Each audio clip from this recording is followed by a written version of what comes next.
ఎడారిలో సెలయేర్లు జూన్ 17. అవి నిలిచి రెక్కలను వాల్చునప్పుడు వాటి తలలకు పైగానున్న ఆకాశ మండలము వంటి దానిలో నుండి శబ్దము పుట్టెను. ఎజ్కేలు గ్రంథము 1:25. రెక్కలు వాల్చడం ఏమిటి? కొందరు అడుగుతుంటారు, దేవుని స్వరం నీకు ఎలా వినబడింది అని. ఇదిగో ఇదే ఆ రహస్యం. అవి నిలబడి వాటి రెక్కల్ని వాల్చినప్పుడు ఆ స్వరాన్ని విన్నాయి. మీరు గమనించారా? మనం కొన్నిసార్లు దేవుని సన్నిధిలో కూర్చొని లేక మోకరించి ఉన్నప్పటికీ మన ఆత్మ టపా టపా కొట్టుకుంటూనే ఉంటుంది.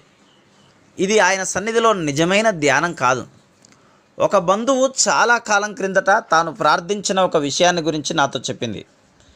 కానీ జవాబు వచ్చేదాకా నేను ఎదురు చూడలేదు అందామె. అంటే ఆయన స్వరం వినేంతలా నిశ్శబ్దం అయిపోలేదు ఆమె మనస్సు.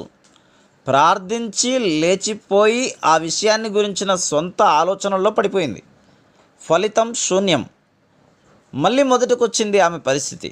ఎంత శక్తి వ్యర్థమైపోతుంది. మన రెక్కల్ని వాల్చుకొని ఆయన ఎదుట మౌన ముద్ర వహించినందువల్ల ఎంత సమయం వ్యర్థమైపోతుంది.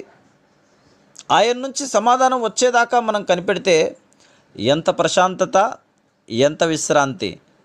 అప్పుడే మనం కూడా మెరుపులాగా నేరుగా ఆత్మ ఎక్కడికి పోతుందో అక్కడికి పోగలం. అవును, అప్పుడే.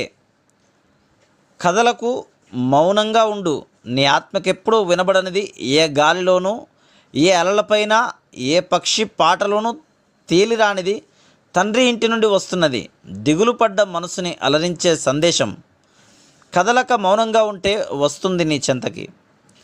కథలకు మౌనంగా ఉండు. లీలగా, మధురంగా ఒక సన్నిధి, మృదువుగా, చప్పుడు లేని పాదధ్వని యేసు పంపిన ఆదరణకర్త. ఆయన బోధకర్థాలు చెప్పేందుకు ఎదురుచూసే నీ ఆత్మని నింపేందుకు వస్తున్నాడు. ఆ సందేశం ఆలకించి నాలోని ఆత్మ మౌనం వహించు. Praise the lord.